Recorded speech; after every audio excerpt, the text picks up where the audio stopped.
Assessment Electronic Resource Kit, Liam Watt, Orientation to Education and Development. The first week saw an overall introduction to the course. Within this, there were interesting topics, one of which included the hierarchy of conditions. This somewhat linked to the orientation of humanistic learning.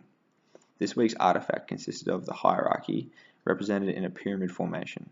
From this drawing, annotations were linked to the beneficial aspects of its application, as well as the in-class possibilities of the conditions themselves. Week 2 covered the context of intellectual growth, the aspects that I found relevant, and this week's artifact linked to growth mindset and fixed mindset, presented through imagery. I also found the power of yet to be a very interesting topic, one which I think can have positive outcomes in today's classroom. The theory of multiple intelligence is a personal inclusion. I think it plays a large role in diversity within a classroom, and knowing this diversity can lead towards inclusion. Week 3 saw the introduction to professional, ethical, and legislative frameworks. To demonstrate my understanding and thinking, I included my 1-minute video.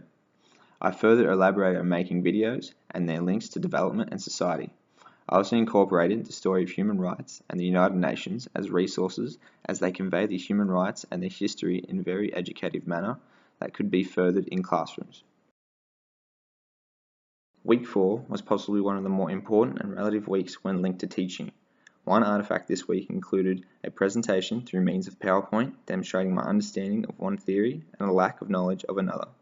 Also included was a mind map of learning theories and relevant information based around Vygotsky and his theory of cognitive development, linking social, emotional, physical, and intellectual improvement and applications. Week 5 covered the topic of 21st century education. The most relevant and linked artifact I thought was tables taken from Week 5 lecture. This highlighted the changes from past to present to future directions. This overall transition directly applies to all aspects of diversity, being that inclusion of diversity is the current direction of education.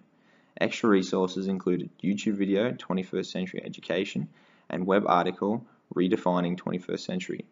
Both included interesting viewpoints on education's current direction, thus being a great classroom topic to analyze.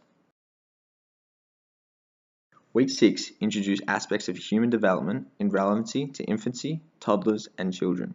An artifact included was a role-play video demonstrating a game of memory. Through this, I explored intellectual, physical, and psychological aspects of the game. A resource I found relevant was a Child's World series. It was included for future reference to child development.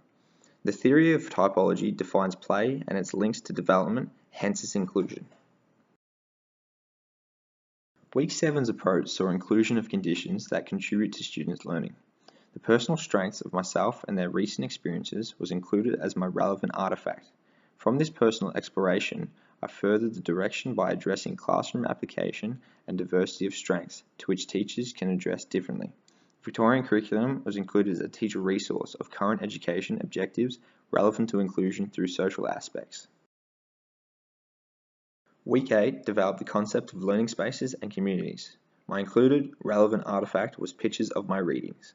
From the artifact, I explored teachers' roles and ways to apply reading in classrooms whilst covering diversity of learning aspects.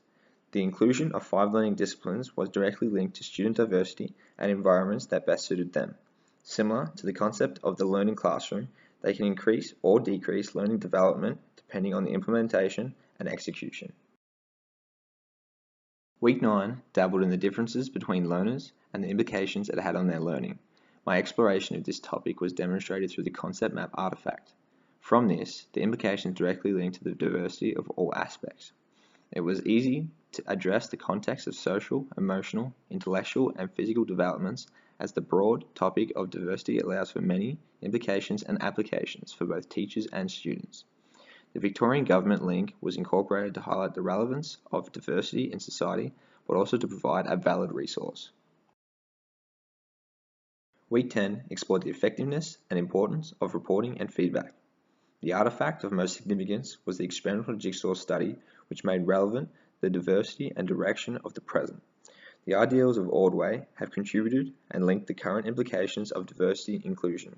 As well, the learning triangles were derived from a past assessment having links to feedback and emotional development. Week 11, being the final week of informative lectures, closed on a highly diverse topic. My artifact consisted of a narrative based on the demographics, employment, poverty, culture, and ICT. The narrative itself demonstrates demographic diversity, but exploration was furthered in the inclusion of if the world was a village and global inequality theories. These help demonstrate that the diversity of the world exceeds that of the classroom, but can be equally benefited through inclusion.